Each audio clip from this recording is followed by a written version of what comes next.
Bismillahirrahmanirrahim. Assalamualaikum warahmatullahi wabarakatuh.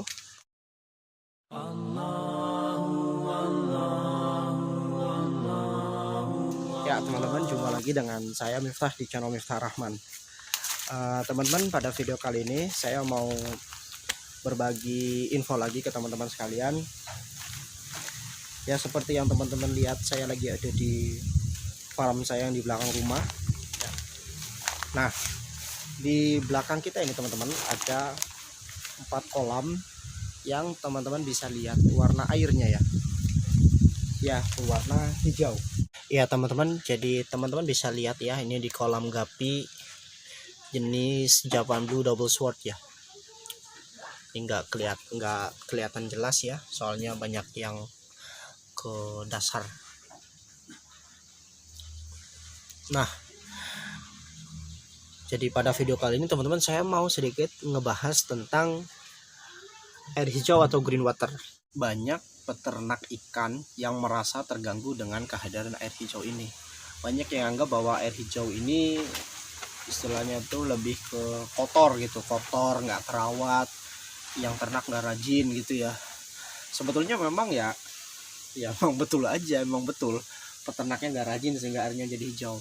Tapi perlu teman-teman ketahui, dalam budidaya ikan ya, baik itu ikan konsumsi maupun ikan hias, ternyata air hijau ini tidak selalu berdampak negatif, melainkan juga berdampak positif. Nah, tapi sebelum kita kasih tahu nih ke teman-teman manfaat apa aja yang dihasilkan dari air hijau atau green water ini, saya mau kasih tahu ke teman-teman bahwa air hijau atau green water itu disebabkan oleh populasi alga yang sangat padat ya. Biasanya kalau di air yang berwarna hijau itu, alganya itu biasanya terdiri dari 2 bakteri ya teman-teman. Yang pertama cyanobacteria ya, jadi itu semacam ganggang bersalah satu gitu. Kemudian juga ada Gliotrichia acinulata, dia juga sama ya, dia adalah fitoplankton yang mengandung klorofil. Nah, alga atau fitoplankton ini teman-teman, ternyata dia tidak berimbas negatif buat si ikan tersebut. Kenapa?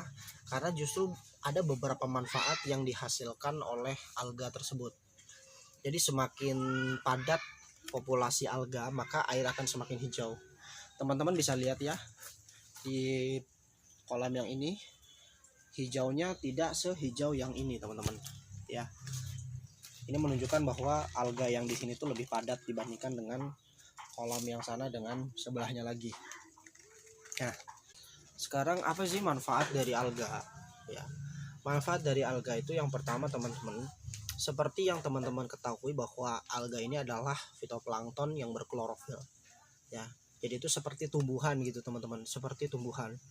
Nah, si alga ini memiliki sifat sama seperti tumbuhan, yang mana ya dia itu ketika di siang hari dia mengalami yang namanya proses fotosintesis ya. Teman-teman yang dulu pernah sekolah pasti tahu lah ya, ini kan pelajaran SD ya, fotosintesis itu kan jelas bahwa tumbuhan yang berfotosintesis itu dia merubah karbon dioksida menjadi oksigen. Jadi intinya kalau air yang berwarna hijau di siang hari itu jelas dia itu kaya akan oksigen.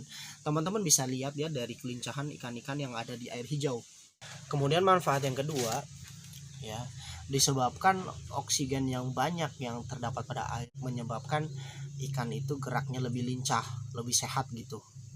Dan juga menambah nafsu makan ikan. Nah, ini berdasarkan referensi yang saya baca ya teman-teman. Jadi kalau misalnya ada orang terkadang beternak ikan itu menggunakan sistem green water, dan biasanya menerapkan ini untuk ikan konsumsi teman-teman. Kenapa? Karena green water itu dia memacu nafsu makan si ikan. Ya, nafsu makan si ikan juga dia akan meningkat. Kesehatan ikan juga akan meningkat. Kemudian yang ketiga, alga ini atau ganggang bersel satu ini juga bisa menjadi pakan alternatif buat si ikan. Ya, jadi seperti manfaatnya tuh mirip-mirip seperti spirulina teman-teman, walaupun manfaatnya tentunya lebih tinggi spirulina dibandingkan dengan alga seperti ini. Ya, makanya kadang ketika kita ninggalkan ikan di air yang berwarna hijau, ikannya itu sehat-sehat aja teman-teman. Bukannya dia mati, kurus, tapi justru malah tumbuh. Kenapa? Karena ya pakan alami yang ada di dalam air. Kemudian yang terakhir teman-teman, manfaat dari green water juga menghindari ikan dari stres. Ya, stres karena apa? Karena perubahan suhu atau perubahan cuaca. Terkadang nih cuaca kan berubah-ubah, kadang panas, kadang hujan. Nah, untuk ikan-ikan yang berada di air yang hijau itu insya Allah ikannya itu akan kuat menghadapi perubahan cuaca yang seperti itu teman-teman, dibandingkan dengan ikan yang dipelihara di air yang lebih jernih ya.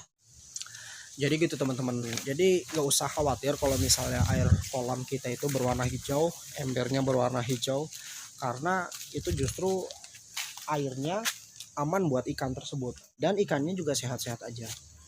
Dan ini juga ya agak-agak mirip dengan pertanyaan di video sebelumnya ketika tanya jawab juga, apakah jika kita ternak outdoor itu airnya harus diganti atau tidak.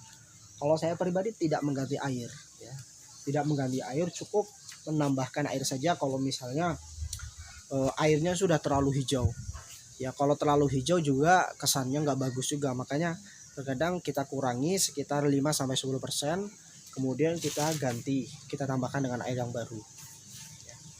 Jadi gitu teman-teman untuk video kita kali ini ya, kita nggak banyak bahas yang lain. Semoga video ini bermanfaat buat teman-teman. Jangan lupa like, komen, dan subscribe. Assalamualaikum warahmatullahi wabarakatuh.